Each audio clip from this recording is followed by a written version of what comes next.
Hello everyone and welcome back to the channel. Today we're going to be doing something new. We're going to be talking about Chinese history, specifically the start of the Ming Dynasty. So here's a quick question for you guys. If you had absolutely nothing, no family, no money, no food, no future, how far do you think you could get? Well, most people probably wouldn't make it past tomorrow.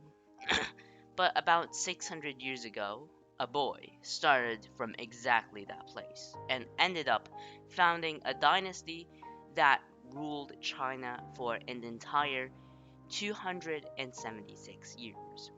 His name was Zhu Yuanzhang. Yes, you heard that right. The founding emperor of China's Ming Dynasty used to be a beggar. Today, we're going to tell his story from a starving orphan to the man on the dragon throne. How did he actually accomplish this? To understand Zhu Yuanzhang, you have to understand the world he was born into. This was the end of the Yuan dynasty, the Mongol rulers who had taken over China about 100 years earlier. And by the 1300s, things were a complete chaos. The government was corrupt, officials were greedy, ordinary people were squeezed so hard they could barely breathe.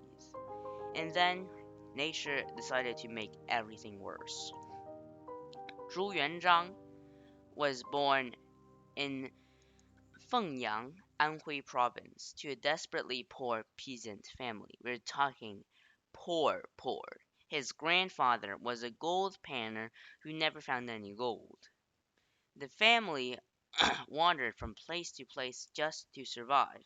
His father was a tenant, meaning he worked for somebody else's land and kept almost nothing for himself. Young Drew actually got lucky for a while. His parents scraped together enough money to send him to a village school for a few months. He learned a couple hundred characters, not much, but more than most kids in his situation ever got. Then the school ran out of money. He dropped out and went back to herding cows for the local landlord. But the real disaster, the real breaking point, came when he was 16 years old. You see, the Huai River flooded, crops were destroyed, then came drought, then locusts, then a plague, one after another, like the universe had decided to throw every possible catastrophe at this one family. In just a few weeks, Zhu Yuanzhang's father died, his mother died, his older brother died, all from starvation and disease. 16 years old, orphan, alone. And here's the cruelest part, he didn't even have a place to bury them. He had to beg and plead until somebody finally gave him a tiny patch of land just so he could put his parents and his older brother in the ground. Can you imagine that? 16, your whole family is gone. Your home is gone. Your future, absolutely gone.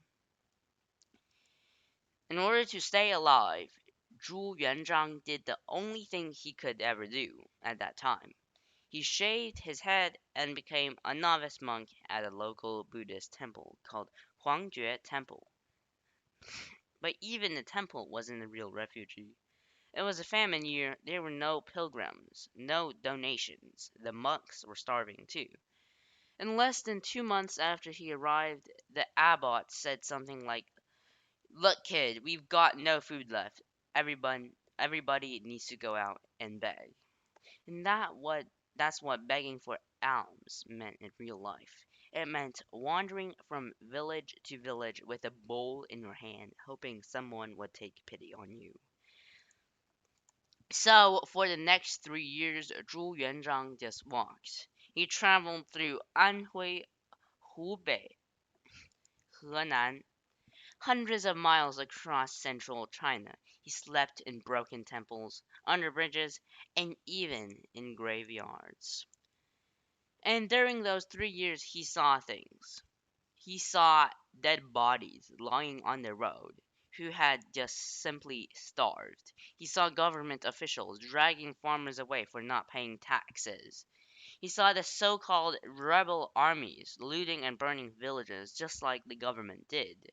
But here's the thing, all those 3 years also gave him something no other ruler in Chinese history ever had. He saw China from the very bottom. He knew in his bones what ordinary people went through, and he knew how the system was broken. He knew who was suffering and why.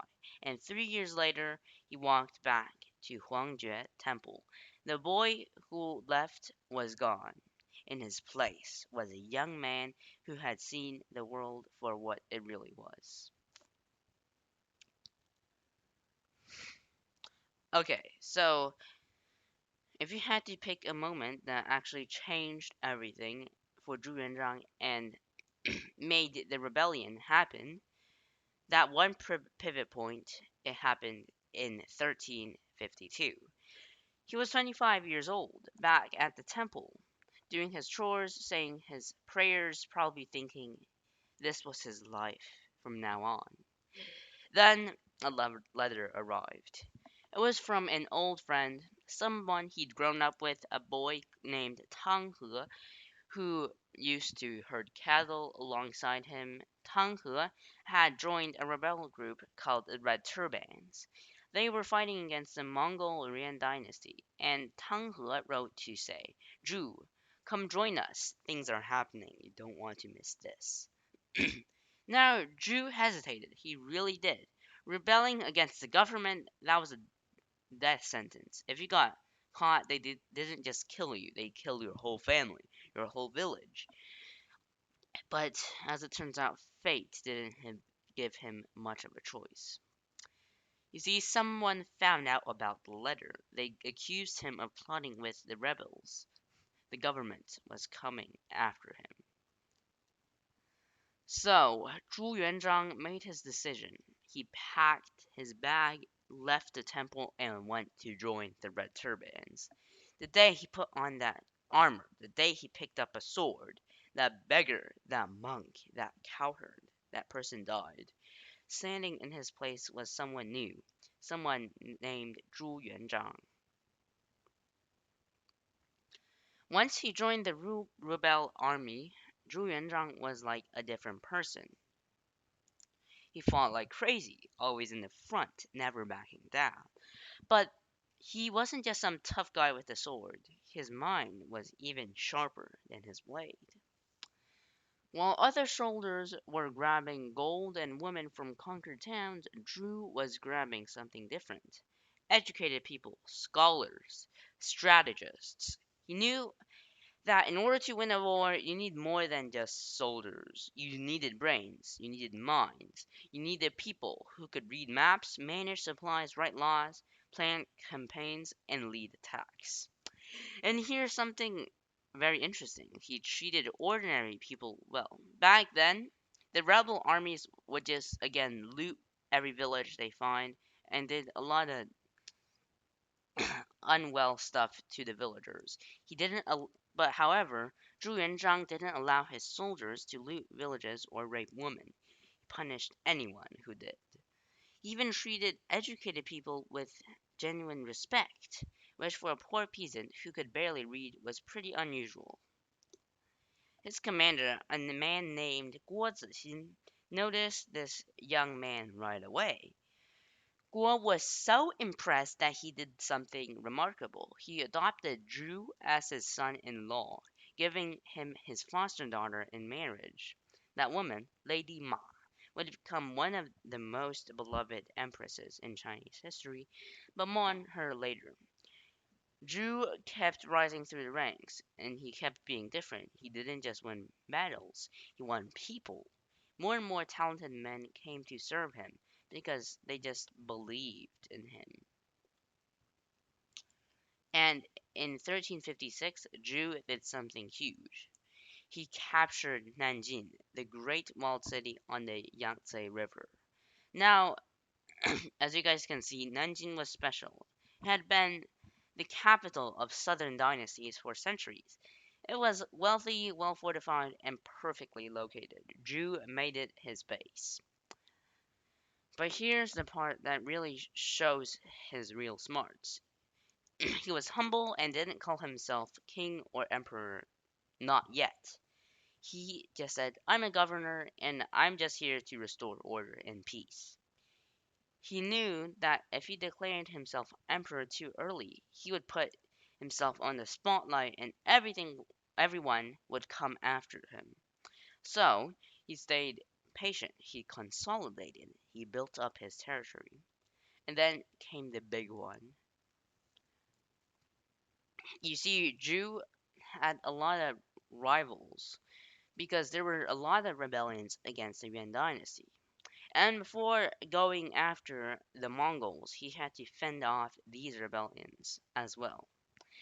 In 1363, Zhu faced his greatest rival, a man named Chen Youliang. Chen had a massive fleet on Lake Poyang, one of the largest lakes in China. What followed was one of the largest naval battles in history. Thousands of ships, tens of thousands of soldiers. The battle raged for days. Zhu was significantly outnumbered, and his ships weren't so high tech as Chen Youliang's fleet, but he was smarter. Instead of just going after the ships, he instead used a lot of tactics, such as fire ships, wind tactics, and pure guts to destroy Chen's fleet. When it was over, Chen was dead. He was shot by an arrow through the eye, and Zhu was the undisputed master of southern China. And by 1367, the south belonged to him, and the north, that was how the cookie crumbles, as they say. The Yuan dynasty was basically crumbling into chaos. On the first day of 1368, Zhu Yuanzhang finally did it. He declared himself emperor. His new dynasty was called the Great Ming, the Bright Dynasty. Later that same year, his armies marched north and captured the Yuan capital, what we now call Beijing. The last Mongol emperor fled back to the steppes of Mongolia. All this, a beggar, a monk, a cowherd. He was now the emperor of all China. So, let's give a quick summary. Zhu Yuanzhang basically lost everything at 16. He was an orphan, he was a beggar, and by 40, he was the emperor of one of the largest empires on earth. He wasn't born into power. He wasn't a general's son. He wasn't even a normal farmer. He was the poorest kind of any farmer. When his parents died, he couldn't even afford coffins. He begged, he starved, he wandered the roads for years with nothing but a broken bowl. But he survived, and he won. Some people say it was luck, some people say it was ruthlessness, but you have to admit, the guy had something coming for him. A fire that just wouldn't go out, a will that just wouldn't break. Now, to be fair, Zhu Yuanzhang did some terrible things after he became emperor.